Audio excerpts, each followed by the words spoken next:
Eu não aguento mais ficar em casa!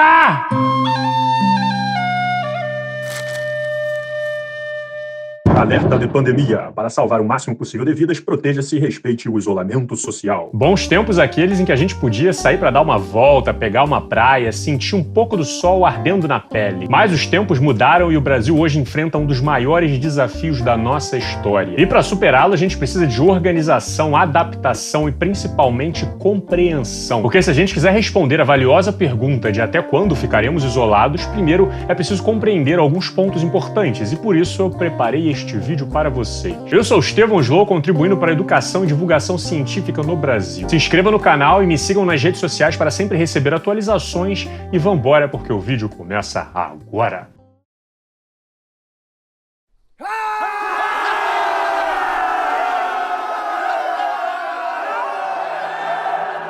Para ninguém ter dúvidas depois, vamos começar a analisar pelo básico do básico do básico. A essa altura do campeonato, você provavelmente já está familiarizado com este gráfico aqui, que foi o primeiro apresentado ilustrando como que os países iriam encarar a pandemia que estava por vir. E ele representa dois cenários hipotéticos, sendo o primeiro, na linha azul, o número de novos casos de Covid ao longo do tempo caso nenhuma medida de isolamento fosse realizada, ou seja, caso a gente fingisse que a pandemia não existe e tentasse continuar seguindo a nossa vida normalmente. E em vermelho, que apresenta a curva mais achatada, representa o número de casos caso as medidas de isolamento fossem respeitadas ao longo do tempo. Já a linha tracejada representa a capacidade do sistema de saúde do local que a gente estiver analisando. A gente ainda não sabe com precisão, mas tudo indica que enquanto outros tipos de gripe apresentam uma taxa de mortalidade abaixo de 0,1%, o novo coronavírus pode ficar em torno dos 3%, podendo se agravar muito caso as pessoas não tenham acesso aos cuidados necessários, que incluem principalmente a presença de respiradores, já que a síndrome ataca principalmente na região pulmonar, mas em alguns casos também pode avançar para complicações no coração, nos rins,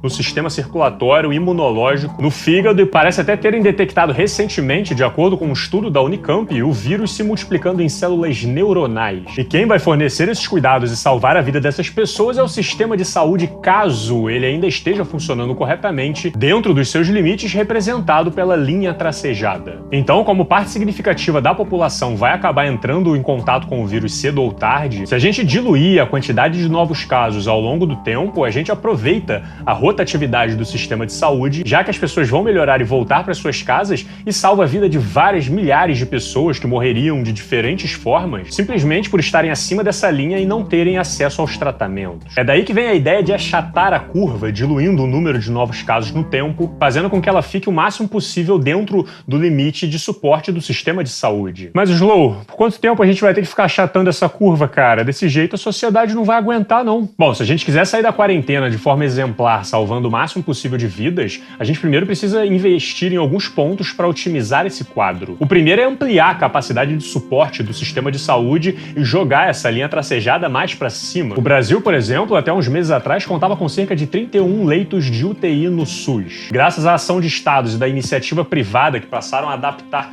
campos de futebol para se tornarem centros de atendimento de Covid, o número de novos leitos chegou a mais de 20 mil no mês de abril. O Ministério da Saúde afirmou no mês passado existirem cerca de 65 mil ventiladores mecânicos no país, sendo 50% deles concentrados nas capitais. E de acordo com uma previsão feita por um órgão latino-americano de saúde, quando o Brasil atingisse a marca de 430 infectados por milhão de habitantes, nós teríamos 15 dias até que começassem a faltar os respiradores. Por isso, universidades, empresas e até iniciativas populares estão se dedicando diariamente a desenvolver respiradores práticos, baratos e de rápida produção, assim como outros acessórios importantíssimos para o tratamento, em busca de salvar o máximo possível de vidas. Olha essa balbúrdia, hein? E claro, além de estrutura para receber os pacientes e equipamentos adequados para viabilizar o tratamento, nós também precisamos de profissionais capacitados para gerenciar a situação. No começo do mês de abril, o Ministério da Saúde lançou um edital para o cadastro de até 5 milhões de profissionais de saúde que se disponibilizariam a atuar combatendo a Covid em todo o país, e atingiu mais de 780 mil cadastros nas primeiras semanas. Assim como o programa Mais Médicos, que conta com profissionais cubanos para trabalharem em regiões carentes do Brasil, que recebeu uma nova chamada do governo para tentar recuperar cerca de 1.800 médicos cubanos que tiveram seus contratos encerrados ainda no final de 2018. Ô mãe, na próxima festa do colégio eu quero ir fantasiado de super médico! O detalhe é que esses profissionais não utilizam uma roupa de invencibilidade durante o tratamento e por isso também estão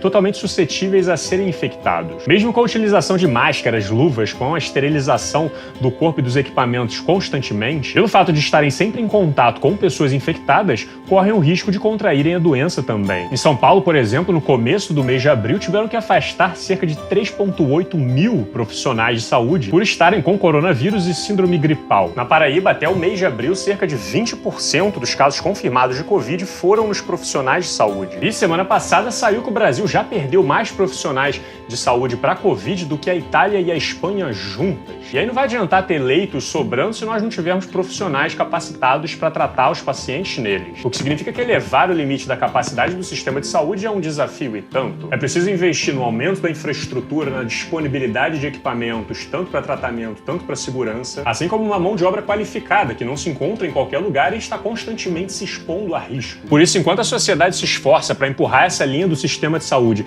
cada vez mais para cima, aumentando a capacidade de atendimento, nós também precisamos tomar todas as medidas necessárias para achatar a curva de contaminação e facilitar ao máximo que ela fique abaixo da capacidade de suporte. Bora, galera, vem ajudar. É trabalhoso, mas nós estamos salvando vidas. A segunda frente que temos para lidar com esse quebra-cabeça, e metade do mundo está focado nisso atualmente, é na produção de vacinas e medicamentos. Um bom medicamento ajudaria as pessoas a se recuperarem mais rápido, acelerando a rotatividade dos leitos, fazendo com que o sistema de saúde consiga atender o maior número de pessoas em menos tempo. Assim como uma vacina que poderia imunizar uma parte da população, dificultando muito que o vírus continue se propagando livremente. O detalhe é que mesmo com toda a dedicação e necessidade do mundo, tanto a vacina quanto o medicamento, primeiro precisa passar por trocentas mil etapas e testes antes de ser autorizado para ser distribuído para a população. Uma vacina, por exemplo, nos resultados mais otimistas, deve demorar em torno de um ano e meio ainda até ficar pronto. Isso se conseguirem desenvolver uma vacina, porque tem várias doenças aí que são estudadas durante décadas e até hoje ninguém encontrou uma solução. E sendo o mais otimista possível, supondo que a vacina seja desenvolvida em 2021, a demanda por ela vai ser muito alta, já que o mundo inteiro vai querer vacinar sua população primeiro, levantando chances bem razoáveis de acabar com o estoque de materiais necessários para desenvolvê-las. Além disso, vai ser necessária toda uma logística para conseguir adquirir e distribuir essa vacina por toda a população corretamente, levando ainda mais tempo até que a gente comece a ver os resultados por aqui. Sem contar que o Brasil optou por não participar de um fundo de pesquisas internacional montado pela União Europeia voltado para a produção de vacinas contra a Covid, fazendo com que nós fiquemos de fora, sem nenhuma justificativa plausível até o momento, dificultando ainda mais o acesso a qualquer novidade que venha a surgir. E o mesmo vale para os medicamentos. Atualmente há mais de 150 medicamentos diferentes passando por pesquisas no mundo para tratar a Covid. O processo é demorado e não adianta querer pular etapas e acelerar ele na marra da forma como nós vimos acontecer por aqui. Depois do governo ordenar o exército a produzir cerca de 1 milhão de comprimidos de cloroquina por semana, o mundo foi perdendo as esperanças no tratamento depois que os resultados foram saindo, demonstrando que os efeitos não eram muito promissores, elevando o risco de piorar o quadro de alguns pacientes, levando-os até a morte por problemas cardíacos. Assim como a hidroxicloroquina, que perdeu muita esperança após saírem os resultados de uma pesquisa publicada na prestigiada revista científica New England Journal of Medicine, sugerindo que o tratamento não deva ser utilizado. Mas há muitos outros tratamentos sendo testados, como por exemplo o Remdesivir, que já é utilizado para tratar a SARS e agora está em fase de pesquisa para ver se funciona também no tratamento da Covid-19. O importante de vocês terem em mente é que não existe solução mágica ou cura milagrosa para vir nos salvar da pandemia. Com exceção da semente de feijão do pastor Valdemiro, que pode ser adquirida pelo valor simbólico de R$1.000 e ainda leva de brinde uma oração para casa. Amém. A ciência funciona porque ela é feita com calma, com ceticismo e com extrema cautela em cada um dos passos necessários para que a gente chegue nas respostas. E para isso nós precisamos de tempo, para que as pessoas não morram aos montes antes do surgimento de uma vacina ou um medicamento eficiente. Mas quanto tempo, Slow? Quando é que isso vai acabar? Eu não aguento mais! Tem vários países aí que já começaram um processo de abertura. Quando é que vai chegar a nossa vez de fazer isso? Primeiro é importante ter em mente que o Brasil é um país de proporções continentais, o que significa que cada região tem as suas peculiaridades e deve ser analisado individualmente. E para falarmos em abertura, primeiro nós precisaremos de um monitoramento diário de alguns dados específicos para compreendermos em qual momento da pandemia nós estamos. Quantas pessoas estão infectadas, quantas mortes diárias por Covid, qual que é a taxa de transmissão do vírus entre as pessoas. A Coreia do Sul, por exemplo, chegou a testar cerca de 15 mil pessoas por dia. A Alemanha chegou a testar cerca de 450 mil pessoas por semana e o Reino Unido está caminhando na sua meta de atingir 100 mil testagens por dia. Dessa forma, a gente consegue identificar os infectados, criar uma política de isolamento para eles e outros vulneráveis, calcular a taxa de transmissão do vírus e ir acompanhando o desenvolvimento da doença para sabermos se o cenário está minimamente controlado ou não. Para isso também é necessário estrutura, logística e materiais espalhados em laboratórios por todo o país para realizar o máximo de testagens diárias possível. E apesar de ter chegado no mês passado o primeiro lote com 500 mil testes para serem feitos no Brasil, nós somos hoje um dos países que menos realiza testes no mundo. Até pouco tempo atrás nós estávamos em 60º lugar no número de testes, sendo um dos piores países da América Latina. O fato é que nós estamos vivenciando um verdadeiro apagão de dados aqui no Brasil, e o problema se agravou ainda mais com a troca do ministro da Saúde no meio da crise, porque ele estaria se destacando no combate à pandemia e isso claramente incomodou os interesses do presidente. Desde que o novo ministro assumiu a comunicação do Ministério da Saúde com os estados e municípios, deu uma acinzentada, dificultando ainda mais o acesso aos dados. Até o dia 11 de maio, o Brasil estava com 168 mil casos confirmados. Mas, de acordo com um estudo realizado por cientistas brasileiros, o número real de casos, considerando a subnotificação, deve ultrapassar os 1.600.000 casos, o que dá cerca de 10 vezes o número que temos confirmados até o momento, superando os números oficiais dos Estados Unidos, que hoje representa o primeiro lugar no mundo em número de casos de Covid. Isso significa que estamos caminhando a passos largos para nos tornarmos o epicentro da pandemia, recebendo holofotes do mundo inteiro que irão acompanhar os números desastrosos que estão por vir por aqui. E principalmente a forma como nós estamos lidando com isso. Até que eu fiz um post no meu Twitter recentemente que deu uma viralizada boa dizendo o seguinte: o pessoal vai com medo de virar Cuba, Venezuela, o mundo hoje é que tem medo de virar um Brasil. Que inclusive ganhou um destaque no vídeo do canal Meteoro. Muito obrigado, Meteoro.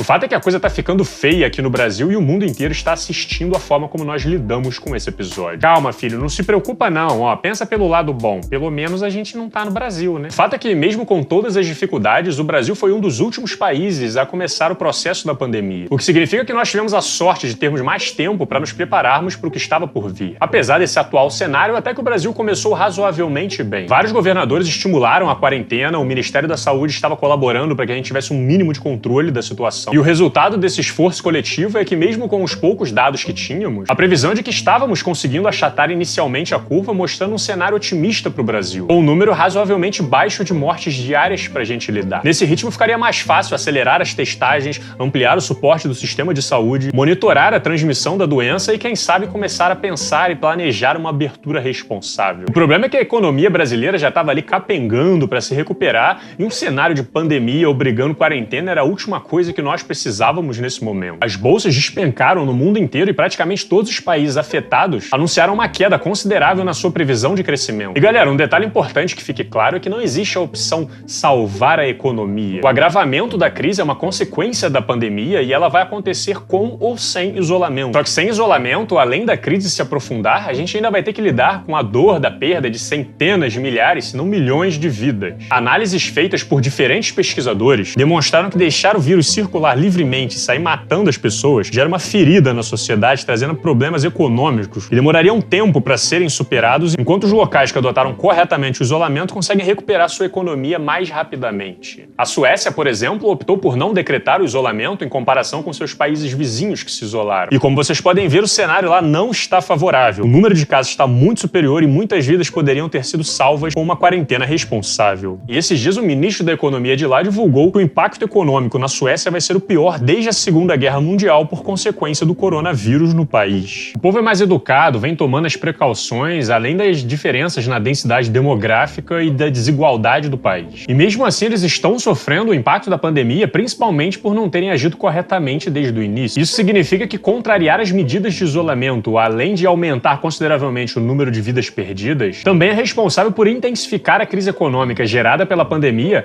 atrasando ainda mais a sua recuperação. Mas a minha empresa, nós temos que voltar à normalidade! Que normalidade, rapaz? Não existe botão de voltar no tempo, nós temos que pensar daqui pra frente. Eis que na metade de março, março, empresários, muitos ligados ao governo com medo da crise econômica, começaram a investir pesado em campanhas para acabar com o isolamento no Brasil, indo contra as orientações dos órgãos internacionais de saúde. Ativaram os robôs para subir hashtags diariamente nas plataformas sociais, contas falsas para manipular o debate público, que teve direito até a pronunciamento do presidente na televisão no horário nobre para mandar as pessoas voltarem à normalidade. Inclusive ganhou um vídeo de análise aqui no canal e está registrado para quem quiser se aprofundar. O presidente começou a brigar com os governadores que queriam manter a quarentena, demitiu o ministro da Saúde aparentemente pelo destaque que ele recebeu por estar agindo corretamente num cenário de pandemia, além de incentivar diariamente que as pessoas saiam da quarentena, compartilhando vídeos nos seus perfis oficiais de visitas à padaria, passeios na praça, além de estimular e comparecer a protestos a favor da sua imagem e contra o Congresso e o STF. E eu não sei vocês, mas eu recebi muitos comentários de seguidores falando que o nível e a intensidade das campanhas que estavam sendo feitas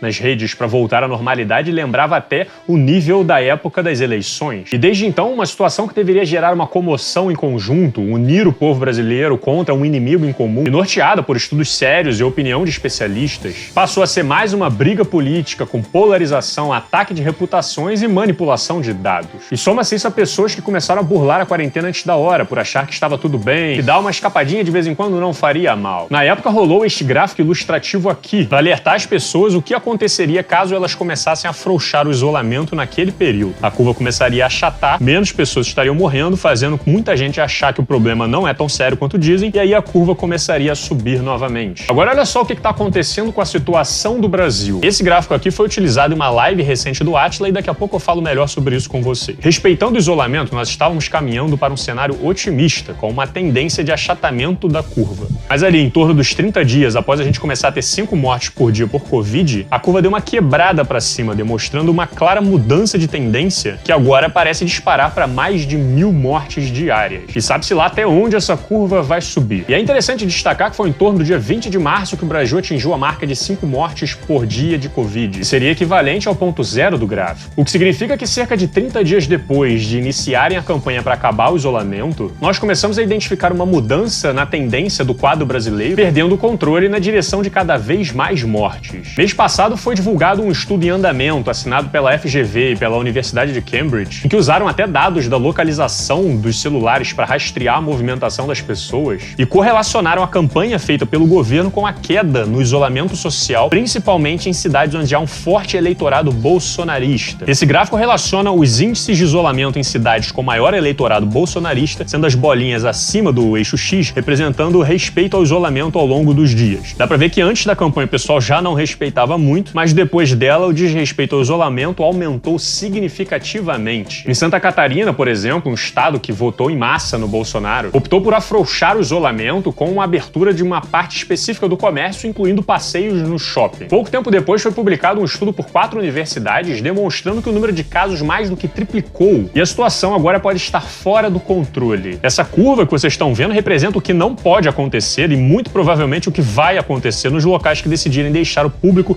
circular sem medidas inteligentes de proteção. Uma disparada no número de casos levando ao colapso do sistema de saúde e o aumento do número de mortes não só por Covid, mas por todos que precisarem de leitos e não conseguirão ser atendidos sendo deixados para morrer em casa. E mesmo assim o governo vem mantendo seu posicionamento de que é para acabar com o isolamento. No começo do mês eles foram caminhando juntos a outros empresários para pressionar o STF para uma abertura. Incluíram como serviços essenciais elementos como academia, barbearia, salão de beleza. Eu concordo, isso é um absurdo. Quem é que vai cuidar do meu cabelo e fazer minhas unhas durante esse período? Assim como continua em briga com os governadores que estão responsavelmente ignorando as ordens do governo federal e mantendo as políticas de isolamento. Em São Paulo, o governo diz estar estudando os critérios para decretar o lockdown, que é o termo em inglês para confinamento, que nada mais é que proibir a circulação das pessoas na marra, já que elas não respeitam por educação própria, exceto para serviços essenciais, no objetivo de controlar, na medida do possível, a dispersão do vírus e as suas consequências. No Rio de Janeiro, a Fiocruz liberou um relatório sugerindo que a cidade entre em períodos alternados de confinamento que podem durar até mais de 2 anos. E quanto mais a gente demorar para fazer um isolamento realmente eficiente, mais o vírus vai se espalhar e fugir do nosso controle, fazendo com que a gente tenha que ficar ainda mais tempo em quarentena forçada depois. Só que com mais pessoas morrendo todos os dias, com o sistema de saúde colapsado, porque nós demoramos para levar a sério e permitimos que a situação fugisse do controle. Uma Uma abertura mal planejada vai resultar em um isolamento forçado depois,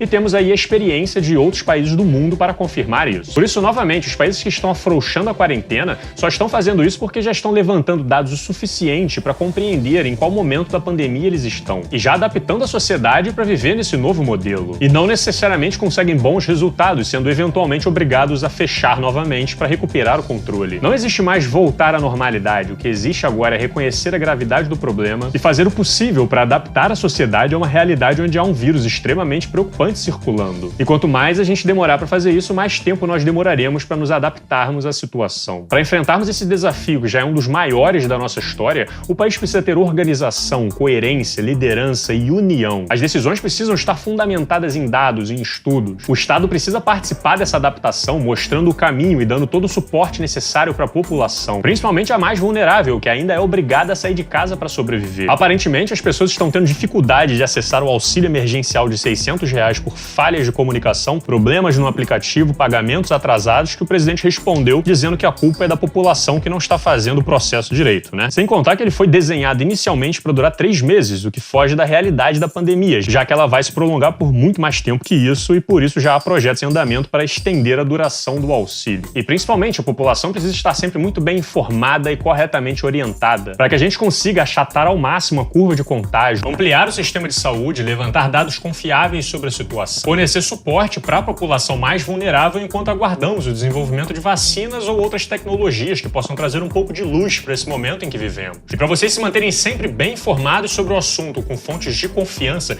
sigam o Átila Yamarino nas redes sociais. Ele tem feito um trabalho fenomenal de cobertura da pandemia e está fazendo lives semanalmente, chamando outros especialistas para conversar e trazer informações atualizadas para vocês. O Pirula também tem feito uma série de vídeos sobre alguns pontos importantes em relação à pandemia no canal dele. O Castanhari também publicou alguns vídeos sobre o assunto no canal dele, incluindo uma entrevista com Drauzio Varela que está valendo a pena ser assistido. Assim como muitos outros membros da rede de canais de ciência do Science Vlogs Brasil. Eu vou deixar um link aqui na descrição com a lista de todos os canais do selo para vocês se inscreverem e estarem sempre em contato com informação de qualidade. E claro, vocês também podem me seguir nas outras redes sociais, porque eu estou me dedicando diariamente a compartilhar boas informações e opiniões com vocês nas minhas outras redes. O canal do Slow é uma iniciativa independente, funciona graças ao apoio financeiro das pessoas que acreditam na importância do meu trabalho. Se você quiser se tornar um apoiador, os links estarão todos aqui na descrição e eu ficarei eternamente grato por isso. Não se esqueça de deixar o seu comentário, deixar o seu like e se inscrever no canal para receber os próximos vídeos que agora são semanais. Nós nos vemos em breve, um grande abraço e valeu!